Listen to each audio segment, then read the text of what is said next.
Hello and welcome back to History Tweaks for another alternate history scenario. This time we look at the continuation video for the last scenario, that is, what if Shiraj Ud Daulah won the Battle of Plassey.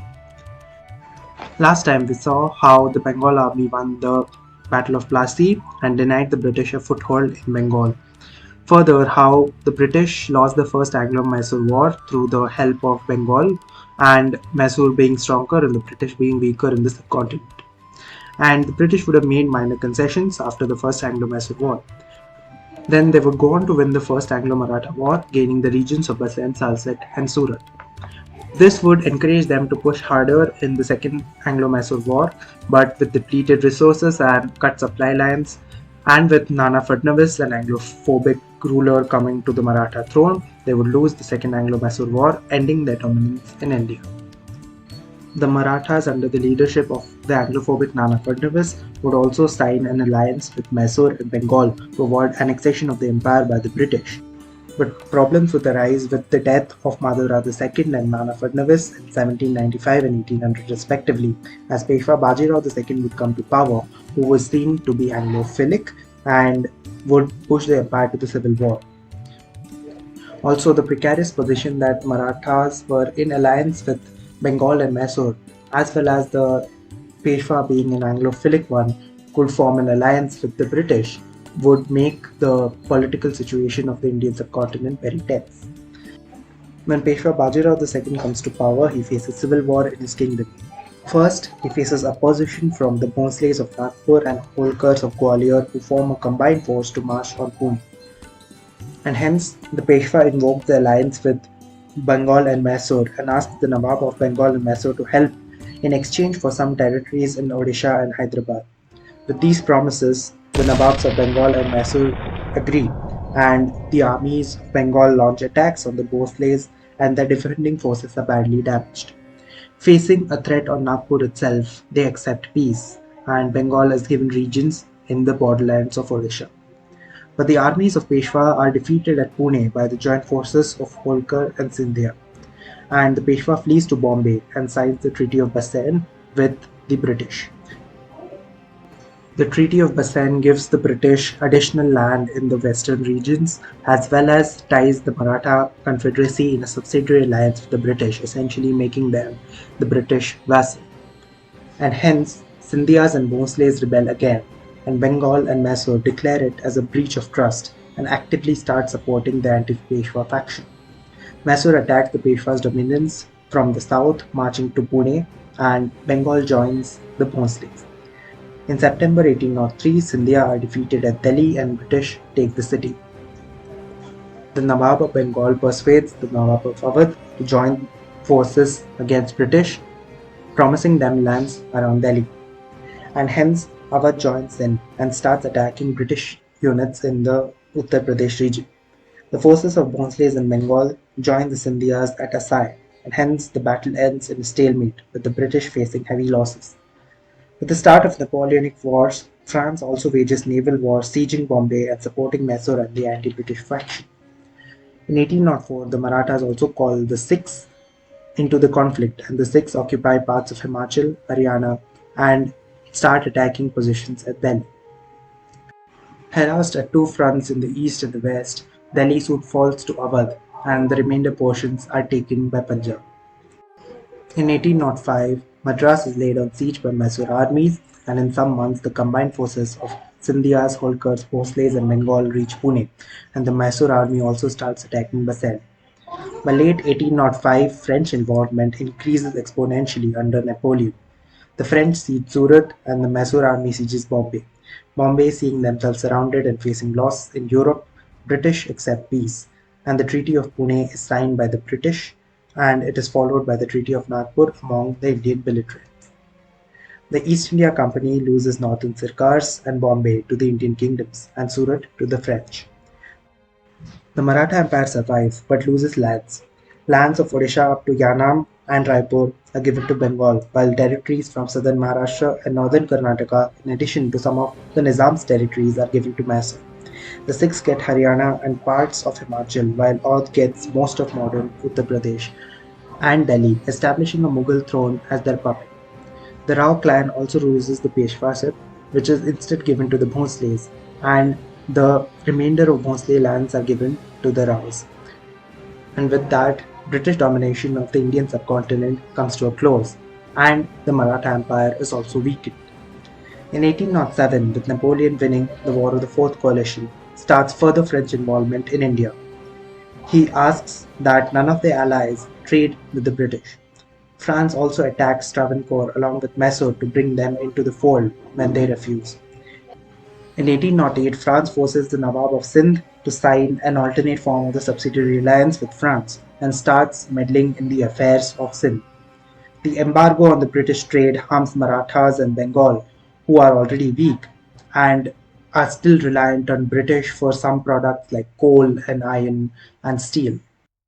And hence, discontent towards the French grows, and many start seeing them as similarly overbearing as the British, if not more. Their goodwill expires when France supports the fugitive Bajirao II in attacking Pune when the Maratha Confederacy starts opposing the French on the embargo. And the Indians realize that no European has anything to do with their welfare, but they have their own vested interests and act on them. The Indian kingdoms had also been modernizing their armies with the help of French, and the Bengal navy was also considerably stronger. With steel from Punjab, the Bengal fleet also boasted of some ironclad ships. And hence, with the French defeat in Russia in 1812 coinciding with the Sixth Coalition, the Marathas, Sikhs, Bengal and Mysore declare war on French. Caught off guard, the French soon lose Chandanagar and Kolkata. Surat also falls, and by 1813 Travancore is captured, and so is Pondicherry, Mahe and Yanam are sieged. With the fall of Mahe and Yanam, the French accept peace, and the Treaty of Delhi is signed in 1814. Parts of Sindh are taken by Marathas and the rest by the Sikhs. All French forts except for Pondicherry are taken by the Indian kingdoms. British and French holdings are limited to Madras and Pondicherry respectively. After the peace talks, the Nawab of Bengal, Awadh and the Nizam all renounce their allegiance to the Mughals, and the Mughal Empire officially comes to an end. Awadh merely forms a Nawabate of the Mughals around the Agra and Delhi regions and gives it to Bahadur Shah Zafar and his descendants as a semi-autonomous region. With their allegiance to the Mughals revoked, the complicated status of Hyderabad having two overlords is solved, and hence Maratha Empire is able to assimilate them better into the Confederacy. In 1817 CE, the Sikhs attack and conquer Kashmir and Sindh, and in 1818, the Sikhs and the Marathas, supported by the Bengal Navy, attack Afghanistan. By 1819, Kabul is sieged, and so is Peshawar. And by 1819, the Afghans also surrender. The western reaches are annexed by the Sikhs, while the regions of Kalat is vassalized by the Marathas, while the rest of the Afghans are vassalized by the Sikhs. On the other hand, Bengal also launches an expedition into the northeast, and Oudh attacks and assimilates the smaller states of Nepal.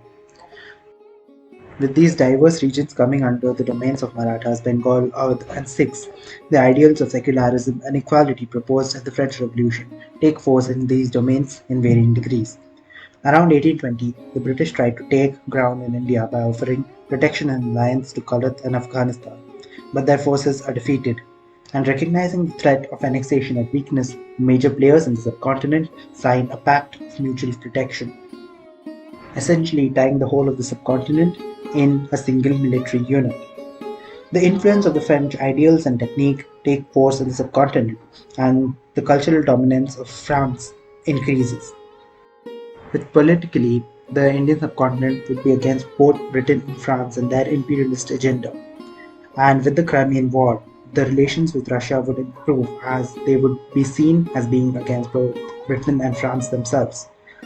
And also, the important point of a shared border further cements the bonds.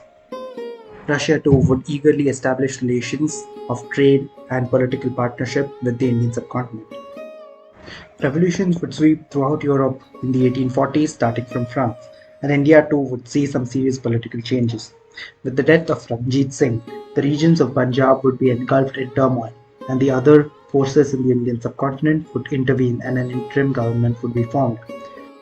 Soon, an electorate-based government would be established, with the chief of Sikhs being elected among the missiles of the Sikh Empire. and hence the Republic of Punjab is formed. Over in Bengal, Shiraj Ud Daulah would pass away in the 1830s and his son would come to power. Under Shiraj Ud Daulah's son, Bengal would call railway engineers from Russia to make railway from Kolkata to Murshidabad. French architects would also be hired to renovate the city of Murshidabad and port city of Kolkata. The railway would open in 1825 and soon other lines would be built from Murshidabad to Guwahati via Dhaka and to Rajmahal in the west. Railway lines would also be established from the iron and coal mines of Durgapur to Kolkata. The Nawab of Oudh and Mysore would also start project of their own railways. It is agreed that the 1561 mm Russian gauge will be maintained throughout the Indian subcontinent to ensure interoperability between the railway lines, except for the lines which are narrow gauge into the mountain areas. Soon, railway lines would be established from Delhi to Lucknow and from Kochi to Madras through Mysore. The Sultanate of Oudh soon develops a well-connected railway system with narrow-gauge railway running into Nepalese lands, and hence becomes one of the chief transport hubs in the Indian subcontinent, building off of their reputation of having a good infrastructure with a well-connected road system and substituting it with a well-connected rail system. In the 1840s, experts from France and Germany are called into the Republic of Punjab to establish and modernize steel plants in the Republic. Around this time, Bengal, Mysore and the Marathas further start modernizing their armies and navies. Bengal utilizes weapon-grade steel from Punjab to improve their weapons and increase the production of ironclad vessels in the navy. The Marathas, facing a decline in the Peshwa's power, federalized the Confederacy and, like the Sikhs, established a similar assembly of clans. Marathas also start building their own railway from Mumbai to Pune, and they also expand the ports at Surat and Bombay. And Bombay becomes comparable to ports like Amsterdam and Venice in Europe. The cotton mills of Mumbai are also expanded under the merchants from Gujarat. The railway lines are also built to Nagpur and connected to the Awadh Railway to streamline the supply of cotton from the Awadh, which was seeing a boom in agriculture and was used to feed the mills. The Mysore, facing difficulties in managing its various domains, also creates a federated kingdom based on the systems of the previous Mysore kingdom, with the ruler from the Vadiyar dynasty as the head of state, and the federal kingdom of the Deccan is established. By 1850, Deccan sees a boom in the mining sector and becomes the leading producer of copper, zinc, gold, and diamonds, and other material resources. The ports of Kochi, Mangalore, and Yanam also becomes major points of export for these minerals. The railway system of the Deccan is joined up to the Bengal and Maratha railways to facilitate the export of finished goods from the major ports of the Deccan. Around the 1860s, after the death of Shiraj Ud Daulah's son, the merchants and local administrators of Bengal would demand greater representation in the government and would form an assembly. And under this new administration, jute and silk production would boom, and Bengal would soon become leading producer of novelty fabrics and finished products and crops like coffee, tea, silk, and fisheries. It also becomes a leading producer of jewelry and precious jewels, and also it remains the leading ship manufacturer and supplier to all the Indian domains, even exporting some to Europe and China. The shipbuilding industry is supplied from timber of Awadh and steel of Punjab, transported by the well-connected links in Awadh. Awadh also becomes a leading producer of agricultural produce, forestry products, husbandry, and poultry products, becoming the breadbasket of the subcontinent. Punjab builds railways from Lahore to Delhi around 1870s, and they see a growth in rail infrastructure and become leading producers of the world-class Damascus steel, producing weapons like swords, muskets, and arquebuses. Afghanistan is also slow in building railways. They do develop a federal system of governance, and by 1890 they have some rail connections from Kabul to Kalam. They also are in the process of building a narrow gauge railway to Herat, but the railway infrastructure in Afghanistan remains lacking because of the difficult terrain. They also become a consumer state, a market for finished products from the mining industry of the Deccan, the cotton industry of Marathas, novelty fabrics and jewelry for Bengal, and the weapons of Punjab. By 1895, seeing that Afghanistan has developed an efficient system of administration and to prevent feelings of strife and hatred towards the Indian belligerents, the Afghans are given independence by the Punjabis, and the regions of Kalat, which were earlier under the Maratha rule, are given to Afghanistan. Afghans also develop a fort at Ghazwar and establish rail links to it. By 1895, each of the states in the Indian subcontinent specialize in certain fields, and the interdependence increases among the states. By 1900, the scramble of Africa would happen, and Britain would get lesser lands, but it would be around this time they would complete the colonization of China, and China would replace India as the crown jewel of the British Empire. With the colonization of the Tibet, renewed fears of colonization by Europeans are ignited by the border conflicts between Bengal, Awadh, and Punjab and the British. The domains of the Indian subcontinent start negotiating for greater military and political cooperation. Firstly, as mentioned earlier, Kingdom of Afghanistan is consolidated, and colours is added to Afghanistan to provide them with the means of production and trade to make them economically stronger. Discussions for a central council take place in Delhi, and it's decided to establish the Union of Hindustan with the assembly at Delhi. A new palace is built for the central council by Russian and Indian architects, and some powers like defense and foreign policy are decided to be given to it. It is decided that an equal number of representatives from each of the state would participate in the council and would select the chief of the Indian Union among themselves. Just as in our timeline, the First Great War would break out in or around 1914. The powers of the subcontinent are unlikely to participate in the Great War because they wouldn't fight on the same side of the English but would not fight against the Russians, who were their primary ally. But India would carry out preferential trading with the Russians, just like the Americans did with the British, and hence the wealth and resources of both India and China would be on the Allied side, and hence the balance would be tipped further against the Central Powers, and we could see them defeated around January 1970. In the peace treaty, Germany is likely to lose Alsace-Lorraine and East Prussia to France and Russia respectively. Austro-Hungary would be broken up, but because they wouldn't break up before the armistice itself, they would be in a much more favorable position and their government would be intact. And hence, only Czechoslovakia and Yugoslavia would become independent, while both Austria and Hungary would retain the Habsburg monarch as their constitutional head of state. On the other hand, this would mean that in Russia, after the February Revolution, the peace negotiations would happen under the provisional government, and with peace, the image and power of the provisional government would be improved, and hence a Bolshevik revolution throughout Russia would be avoided. Bolshevik rebels would cause a civil war and break off in the regions of Moscow, Ukraine, and South Caucasus, but they would be in a much weaker position internationally, and because the government would be legitimate and appointed by the Tsar himself, it would have greater international acclaim and would gain help from Romania, Czechoslovakia, India, and Britain. And hence the Bolsheviks would be defeated by mid-1918 or early 1919. On the other hand, the separatist movements in the Baltics, some German separatism in East Prussia would also be crushed by 1919, leaving only Poland as the rebel state. Poland would be quickly crushed because of the might of the Russian Empire and its undivided strength. But the heartland regions of Poland would resist and the war would continue in stalemate.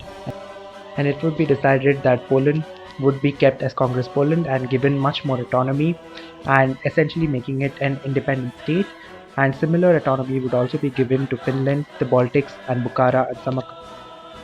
And here the Russian government would realize that giving autonomy and tying them just with economic union with Russia would not be a very good position to be in, and hence they would decide to bring back the Tsar as the constitutional monarch, not Nicholas II, but his brother Mikhail, who would be made the Tsar of Russia, the King of Poland, Finland, and the Baltics, and Nicholas's son Alexei would be made the King of Samarkand and Bukhara. Coming back to the subcontinent, by 1920 or 1922, the negotiations for the Union would be finalized, and the Delhi Union or the Hindustan Union would be proclaimed in 1922. And hence, the Indian subcontinent would come under a single currency, a single defense unit, and have a singular foreign policy. Now, as the Union is formed, let us look at how its individual states would be. Firstly, where the story started, the Kingdom of Bengal. Present-day Bengal would encompass territories of British Bengal, Bihar, Odisha, the northeast, and regions of Arakan. The capital city would be Murshidabad, and the major port city would be Kolkata, with additional ports at Vishakhapatnam, Chattogram, and Yangon. Constitutionalism in Bengal would have started around the 1860s when merchants and landowners of Bengal demanded more representation in government and hence established the National Assembly, limiting some powers from the Sultan. In the following years, members from more diverse groups in the society, like city dwellers and builders, etc., would be included in the National Assembly too. Around 1915 to 1920, there would be a series of revolts by peasants and worker guilds demanding additional representation in the National Council, and hence the representatives of peasant and worker guilds would be included too.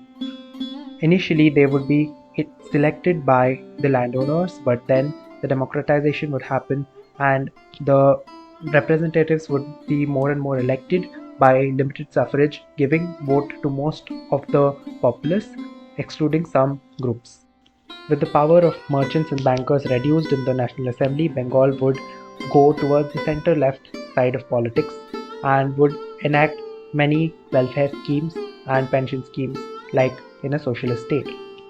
The powers of the Sultan would be more and more limited, and by 1930 it would become a constitutional monarchy. Bengal would specialize in mining coal, petroleum, and iron.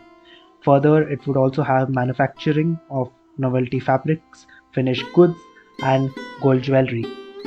It would also excel in tea farming and jute cultivation, as well as shipbuilding. Bengal would be divided into 5 provinces: Bengal, Utkal, Bihar, Ahom, and Arakan, while the royal capital region of Murshidabad will be the personal domain of the Sultan. Now we come to the center of India, to Awadh. The Kingdom of Awadh would encompass the regions of present-day Uttar Pradesh, in addition to Delhi, and regions of Uttarakhand and eastern Nepal.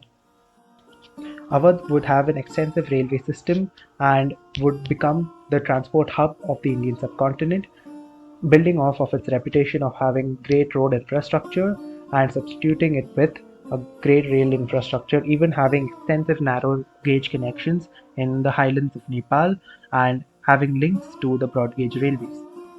Awadh would be a more or less authoritarian oligarchy with a lot of power being vested in the Sultan himself.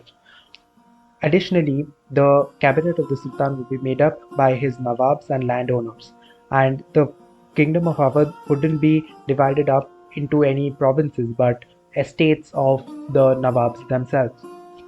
There would be a National Assembly with all of these Nawabs included, but it would be more like the parliament in Kaiser's Germany. Kingdom of Awadh would specialize in growing cotton, sugarcane, rice, wheat, and lentils, and extensive agriculture and animal husbandry. And it would also be a transport hub, also having some locomotive building factories. Then we go to the south, to the Federal Kingdom of Deccan. The United Federal Kingdoms of Deccan would encompass most of present-day South India, up to Yanam in the east and Bijapur in the west. The capital of Deccan would be at the twin city of Mysore, Srirangapatna, with major port at both Mangalore and Tanjore, with additional ports at Kozhikode, Ernakulam, and Yanam. The kingdom would have a fair railway system, not as extensive as that of Awadh, but competing with that of Bengal. Politically, Deccan would have one head of state, which would be of the Vadiyar dynasty of Mysore, and it would also have a national assembly comprising of representatives from all the regions, taken on the basis of proportional representation, with the number decided in relation with the population of each of the kingdom. The representatives would be either elected or appointed depending on the politics of each individual kingdom, but the system would see more and more democratization as the years pass. The politics would be mostly centralist, teetering towards the center-right. And even though the assembly of Deccan would be a very democratic one, the office of the Prime Minister wouldn't. It would be the hereditary position of the descendants of Tipu Sultan and Hyder Ali, and even though they would be elected, the only people eligible for the election would be their descendants. And hence there would be another post of the chief minister who would act as the deputy head of government, and the prime minister himself would act increasingly as an authoritarian head of state. And in the future we could see some dispute over the claim of the head of state between the Wadiyars and the descendants of Tipu Sultan. Deccan would be one of the major trade hubs, also having the three port cities of the Europeans, Goa of the Portuguese, Madras of the British, and Pondicherry of the French, facilitating European trade, and hence trade would be one of its major industries. Further, it would also specialize in agriculture of lentils and millets and rice from Tamil Nadu, and mining of iron, coal, and precious metals, supplying both the steel manufacturing regions of Punjab and the jewellery making regions of Bengal. The United Federal Kingdom of Deccan would be divided up into four kingdoms: Kingdom of Sirkars, Kingdom of Chola Nadu, Kingdom of Travancore, and Kingdom of Mysore, the former three kingdoms paying allegiance to the King of Mysore. While there would be two dominions, the royal dominion of Bijapur would be the dominion of the head of state, which is the king of the Wadiyar dynasty, while the dominion of Karnataka would be the personal dominion of the Wazir, or the descendant of Tipu Sultan, because the Tipu Sultan would have been made the Nawab of Arcot. There would be a lot of disputes and politicizing of these complex system of kingdoms and dominions, and there would be questions raised often about the office of the Prime Minister. Next, we come to the Maratha Confederacy. The Maratha Confederacy would encompass regions of Maharashtra, Madhya Pradesh, Rajasthan, Gujarat, and parts of Sindh in its domains. Its capital would be at Pune, while its major port city would be the twin city of Bassein, Bombay. Additional port cities would have also been established in Surat and Somnath. There would be multiple important cities, each of which would be the seat of one of the clans or the governing subdivisions of the Maratha Confederacy. The system of electing a Peshwa would have remained unchanged from the pre-Civil War days, and he would be elected by the various clans, but in this time it would be from the house of Bhonsle instead of the house of Rao. Around the 1880s, an assembly would also be included to represent the various regions of the Confederacy, and it would be assembled in the city of Bassein, Bombay, and would increasingly become the advisory body to the Peshwa. It would be placed in a separate city to ensure there is a separation between the head of state and head of government and his advisory body. But the Peshwa would also retain much of his power, and the assembly would be a diminished one, just again like in Kaiser's Germany. But the democratization in the assembly would be far greater than in Awadh, and suffrage would be granted to almost all groups of people in the Confederacy except for some select groups. The Maratha Federation would specialize in trade, production of sugar, mining of oil and natural gas, production of textiles, mining, and one of the major industries, diamond cutting. 90% of the world diamonds being cut at Surat. The Maratha Confederacy would be divided up into 9 constituent units. Firstly, the Peshwa's dominion based out of Pune, encompassing the land of Peshwa under the house of Bhonsle, excluding the city of Bassein, Bombay, which would make the administrative region of Bombay. Then the regions of the various clans like Gaikwads of Baroda, Holkars of Indore, Sindhyas of Bhopal, because Gwalior would have been taken by Awadh during Civil War, Pawars of Jabalpur, and the Raos at Nagpur. In addition, there would be the Nizam's dominion centered at Hyderabad, Kathiawar centered at Junagadh, and Rajputana centered at Jaipur. Next, we head up north to the Federal Republic of Punjab. The Federal Republic of Punjab would have its capital at Lahore and multiple important cities, each being the seat of one of the missals of the Sikh Dominion. Additionally, there will also be capitals of other federative regions like Peshawar, Quetta, Multan, and Hyderabad. The major port of the Republic would be at Karachi, and the city of Kandahar would be a joint administrative region between Punjab and Afghanistan. Ladakh to the north would also be a tributary state to the Republic of Punjab, with its capital at Ladakh. The railways of Punjab would fan out from the city of Lahore and would have dense interconnections to all of the important cities of the Sikh Dominion. It would have further connections to Kabul, to Kandahar, and to Karachi through Hyderabad and Multan. It would also have the narrow gauge lines from Jammu to Srinagar and Jammu to Ladakh. Punjab would also administer the railway from Karachi to Ghadar port of Afghanistan and provide funds to the Afghan railways as well because of the history of dependency of Afghanistan on Punjab.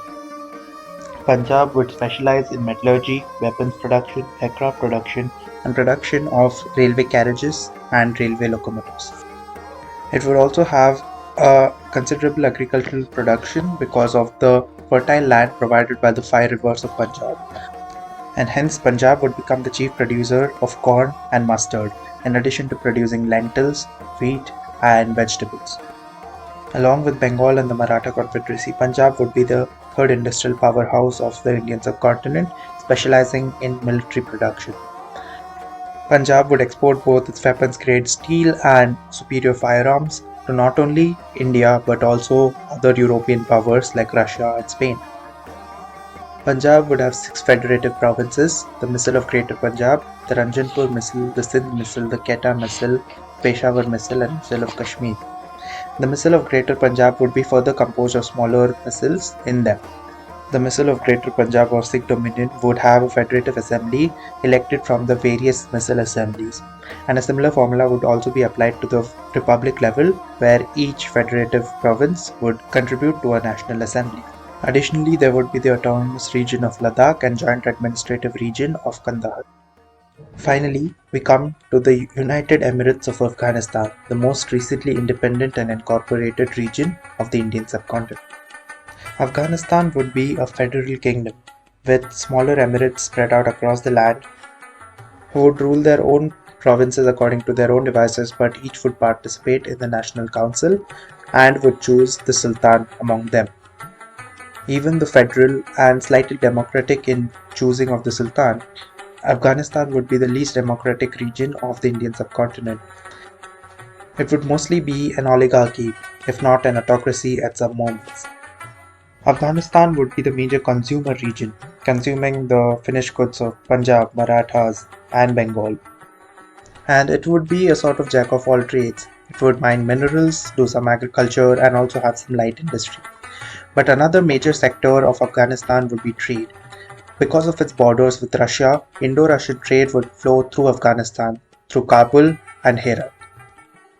And even though it would have a major port at Ghadar would act as secondary port to Karachi, and seaborne trade to Afghanistan would be less, but it would have trade relations with Iran and Middle East.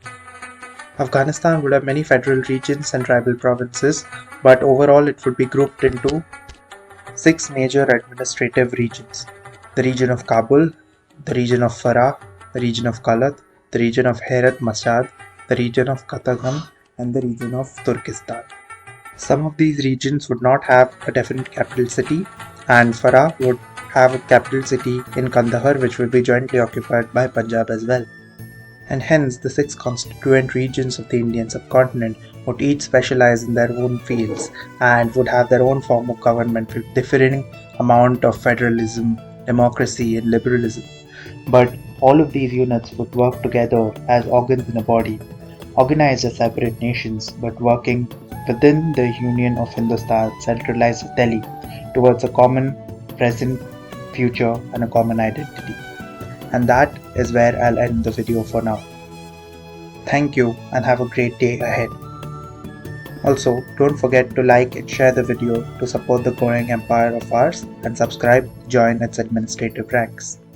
Thank you.